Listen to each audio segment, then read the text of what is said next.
hasil-hasil itu akan tetapi karena kesibukannya itu.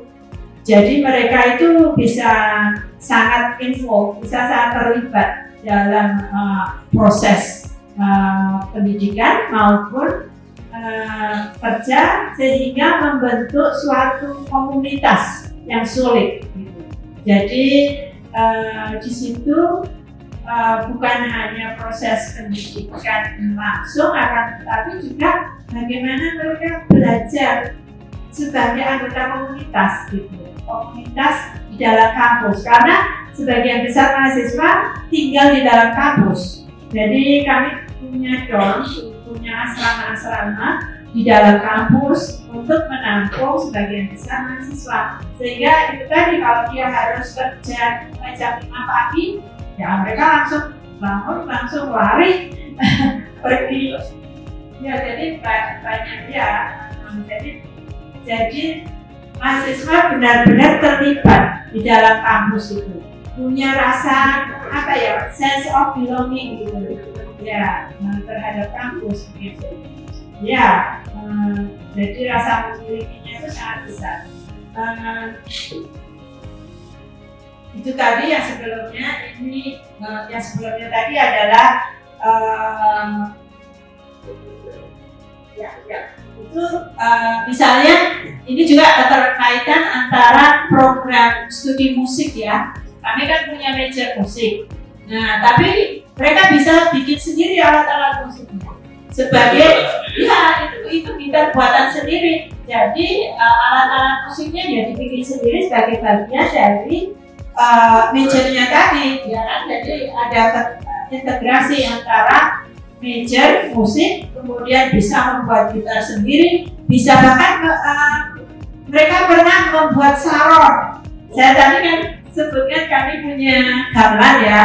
Nah, salah satu syaratnya itu rusak, terus mereka bikin sendiri itu di situ di dalam kampus, terus ditun sendiri kan ada ininya ya, dosen musik gitu ya, dosennya mengajar gamelan itu ya bikin sendiri salonnya itu di situ begitu. Jadi blacksmithing itu termasuk membuat alat-alat musik dan sebagainya, itu di situ. Nah, kemudian yang selanjutnya ini adalah tanah pertanian kami, itu greenhouse.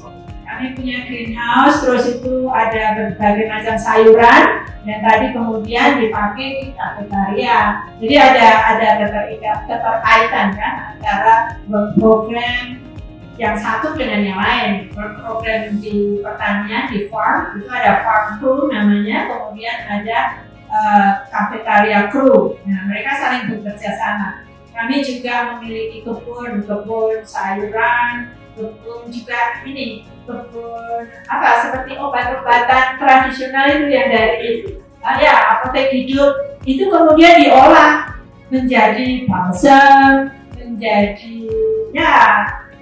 apa kalau di sini mungkin jamu dan sebagainya, kemudian dijual. Jadi tiap hari Selasa, Kamis dan Jumat kami memiliki market. Jadi seperti farmers market yang juga menjual hasil-hasil kebun kami, menjual hasil-hasil pertanian, dan terbuka juga untuk masyarakat umum juga, mereka bisa datang dan membeli hasil-hasil kami juga. Jadi di situ juga nanti ada community engagement, kami bisa berkolaborasi dengan farmers yang lain, misalnya hasil dari petani di sekitar situ juga ditampung di Sunday market kami atau Friday market kami, sehingga kami juga memiliki kolaborasi dengan petani-petani lokal. Kemudian hasil pertanian juga dipasarkan di masyarakat umum juga. Jadi masyarakat umum bisa datang atau membeli secara secara bulanan gitu. Jadi bisa langganan untuk mendapatkan hasil-hasil pertanian yang organik. Karena kami tidak memakai pupuk kimia, jadi salah satu keunggulan pertanian kami adalah pertanian organik yang semuanya sustainable, organik dan lokal gitu. Jadi kalau di sana banyak orang yang tidak mau makan hasil-hasil yang memakai pupuk kimia dan sebagainya. Nah ini kan kemudian kami memiliki pasar tersendiri di situ. Gitu. Terus daging juga begitu, misalnya daging sapi, daging ayam, telur, kayak begitu juga dijual. Jadi dosen bisa beli, tapi masyarakat di luar juga bisa beli. Kemudian pengabdian pada masyarakat mungkin ya sama ya, kalau di sini juga program-program pengabdian, akan tetapi pengabdian juga bisa diintegrasikan di dalam kelas. Jadi mereka melakukan pengabdian bukan hanya ketika KKN, tetapi pengabdian bisa dilakukan sejak tahun pertama. Tahun pertama saya banyak mengintegrasikan aspek pengabdian di beberapa kelas saya. Jadi saya bekerja sama dengan misalnya sekolah lokal, sekolah lokal, atau bekerja sama dengan NGO lokal, atau bekerja sama dengan kebun masyarakat dan sebagainya. Kemudian itu nanti diintegrasikan dengan kelas sehingga mahasiswa itu bisa langsung melihat aplikasi dari konsep-konsep yang diterangkan di kelas melalui proses pengabdian tersebut gitu. Jadi itu bisa project based, itu juga bisa misalnya mahasiswa ingin melakukan penelitian yang berbasis masyarakat untuk tesis atau skripsi dia, itu bisa juga dilakukan melalui proses pengabdian ini begitu. Jadi untuk semester ini adalah salah satu mahasiswa saya yang bekerja sama dengan NGO, karena NGO itu membutuhkan evaluasi terhadap program mereka, kemudian itu dijadikan tesisnya dia gitu. Jadi proses dan data evaluasi itu kemudian menjadi tesis dia. Maka internship juga bisa dikaitkan dengan pengabdian ini juga. Jadi itu bisa digabungkan melalui proses pengabdian. Nah ini menginjak pada hubungan antara prinsip liberal arts dengan MPKM. Jadi beberapa kesamaan yang mungkin ada antara liberal arts dan MPKM itu yang saya lihat ya. Monggo nanti Bapak dan semua kalau ingin nambahi, semua silakan. Jadi prinsipnya itu MPKM kan memberi fleksibilitas sehingga mata kuliah di luar prodi dan di luar universitas itu bisa diakui. Gitu. Kemudian juga ada aspek bagaimana kita melakukan kolaborasi baik secara nasional, internasional, antar prodi, antar lembaga, dan juga inovasi. Kemudian mempersiapkan mahasiswa dalam berbagai lapangan kerja melalui magang, melalui independent studies, dan melalui pengabdian dalam masyarakat. Mungkin bisa ditambahkan, mungkin ada nanti kalau dalam diskusi monggo ditambahkan, atau mungkin saya salah dalam mengidentifikasi ini, mungkin ternyata oh itu berbeda gitu. Jadi mungkin nanti kita bisa diskusi lebih lanjut. Yang selanjutnya saya juga melihat beberapa kesamaan antara MPKM dengan triad education yang kami laksanakan. Jadi di dalam MPKM itu saya lihat ada elemen proyek kemanusiaan ya, sepertinya. Mungkin saya salah, sekali lagi mohon dikoreksi. Tetapi di situ di MPKM ada kalau tidak salah ya, ada elemen pengabdian juga, membangun desa, itu kan pengabdian ya. Jadi itu berkaitan dengan community engagement di kampus kami. Kemudian kampus mengajar. Kampus mengajar itu kami juga sudah melakukan seperti itu melalui work, melalui community engagement, dan melalui independent studies. Jadi studi independen ini kami juga memiliki yang namanya independent studies, Tetapi saya tidak tahu di sini studi independen itu apakah dimasukkan dalam kurikulum langsung atau tidak. Karena kalau di kami, studi independen ini termasuk dalam kurikulum major dan minor tadi. Jadi mahasiswa bisa ambil beberapa kredit melalui studi independen. Studi independen bisa dilakukan dengan dosen tertentu atau bisa berkolaborasi dengan universitas lain. Pertukaran mahasiswa, transfer kredit, di sana sangat fleksibel tentang transfer kredit ini. Jadi misalnya di sana ada sistem yang disebut sebagai community college. Itu mungkin kalau di sini D2 ya. D2 itu mereka bisa transfer ke kami, terus langsung tahun ketiga gitu. Jadi kreditnya semua ditransfer gitu. Nah, atau mahasiswa itu di sana kadang-kadang pindah universitas itu biasa. Jadi misalnya dia tidak cocok dengan universitas yang satu, kemudian dia memutuskan untuk pindah ke universitas yang lain, nah itu kreditnya dibawa, ditransfer gitu. Itu mudah proses transfernya itu. Nah, saya lihat juga MBKM itu membuka kemungkinan untuk transfer kredit itu, mahasiswa bisa mengambil kelas di universitas lain, kemudian ditransfer begitu. Jadi sudah ada fleksibilitas seperti itu. Kemudian dalam research, dalam berbagai penelitian itu banyak dilakukan evidence-based research, community-based research, dan sebagainya. Itu kami lakukan di Private Education, tapi saya lihat juga di elemen MBKM juga ada seperti itu. Jadi nanti mohon ditambahkan juga, atau juga sekali lagi kalau saya salah dalam mengidentifikasikan hal ini, mohon masukannya. Yang terakhir adalah bagaimana cara berpikir kritis, sistematis, dan inovatif itu sangat penting dalam pelaksanaan MBKM maupun dalam pelaksanaan liberal arts education. Karena cara berpikir kritis dan sistematis itu akan menyebabkan peningkatan kemampuan kita dalam menganalisa. Bukan hanya sekedar analisa, akan tetapi analisa yang mendalam.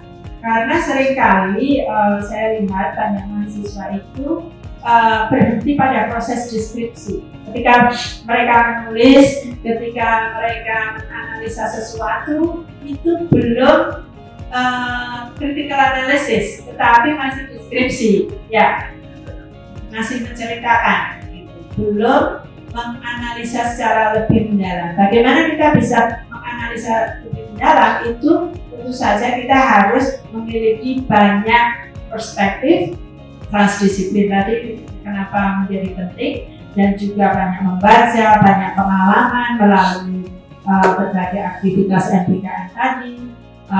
Itu menjadi sangat penting. Jadi kemampuan analisa yang mendalam itu sangat penting dalam proses pendidikan. Juga kemampuan untuk mengidentifikasi, mengartikulasi, dan mengkritisi asumsi atau argumen yang implisit. Karena biasanya itu mahasiswa hanya melihat, oh itu yang tertera di situ seperti itu gitu. Tapi sebenarnya apa di balik itu gitu. Kan kita harus mencermati itu. Nah, kalau kita memiliki kemampuan untuk berpikir kritis, kemudian kita bisa mengidentifikasi asumsi-asumsi implisit itu apa, gitu. Asumsi implisit yang ada di balik itu apa. Nah, dengan mengerti seperti itu, kita juga tidak mudah untuk atau mahasiswa tidak mudah untuk percaya pada hoax dan sebagainya. Ini cara berpikir kritis itu yang kemudian bisa menjadi benteng dari serangan-serangan hoax, informasi yang sebenarnya tidak benar dan sebagainya. Itu bisa dibentengi melalui cara berpikir. Kemudian keterbukaan terhadap konsep atau anggapan yang berbeda. Jadi bagaimana mahasiswa itu bisa melihat perspektif yang berbeda dan tidak langsung menolak begitu. Karena kadang-kadang kalau ada pendapat yang berbeda, kemudian mereka langsung menolak tanpa mengerti lebih dahulu apa sebenarnya perspektif yang berbeda itu. Begitu. Kalau ada kemampuan untuk berpikir kritis, kemudian mereka bisa mencermati, oh ternyata ada gunanya juga perspektif yang berbeda itu, yang bisa melengkapi atau yang bisa memperkuat perspektif saya. Begitu. Jadi itu dilakukan melalui refleksi kritis. Jadi critical reflection itu mungkin kalau kami integrasikan di dalam semua kegiatan kami. Jadi kegiatan pengabdian dalam masyarakat misalnya itu ada elemen refleksi kritisnya. Kegiatan study abroad tadi selalu walaupun study abroad setelah kami mengunjungi tempat tertentu, misalnya pergi ke Borobudur, itu kami meluangkan waktu untuk melakukan refleksi kritis. Apa yang ada di benakmu setelah kamu mengunjungi Borobudur? Jadi bukan hanya reliefnya, tetapi mungkin sikap masyarakatnya dan sebagainya. Jadi refleksi kritis itu diintegrasikan di dalam kelas, di dalam pekerjaan, work study, kemudian juga di community engagement. Dengan refleksi kritis itu kemudian bisa muncul problem solving, jadi memecahkan masalah, bisa memprediksi hal-hal yang mungkin akan terjadi, sehingga mereka bisa mempersiapkan diri dengan berbagai macam perubahan yang ada, kemudian juga mungkin menemukan ide-ide yang baru. Kenapa itu penting? Karena dalam era new knowledge ini tiga skill besar yang dicari oleh employer, yang dicari oleh pemberi pekerja, ataupun yang dicari oleh berbagai macam institusi adalah complex problem solving, critical thinking, dan creativity.